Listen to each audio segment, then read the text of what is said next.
Ona boss. Ndio mimi. Hujaiwacha kiburi yako na madharau. Boss. Mnauza gari hapa? Hapana, ni blanketi tunauza huku. Sikiza msichana, sina time ya kubadilishana na maneno by the way. Kwanza wewe sio rika yangu, wewe sio nini. Nitie manager ama nitie ndio nasema nyinyi mnanunua number plate. Gari inaweza kwa KDG na ni mzee. Hiyo KCM ni locally assembled, ni gari safi. Yes sir. Nitie manager tafadhali. Sijui mbona watu trust number plate sana than condition ya gari. Wewe nimekwambia nitie nini? Manager nataka kuongea boss wako. Ule mama wa chai amekaa?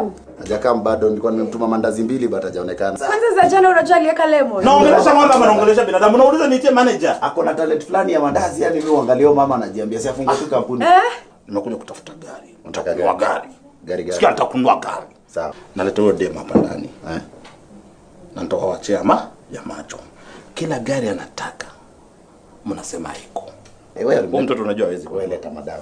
So tumepanga maneno. Ile gari anataka haiko. Wewe leta mrembo tu set. Tutakupanga bro.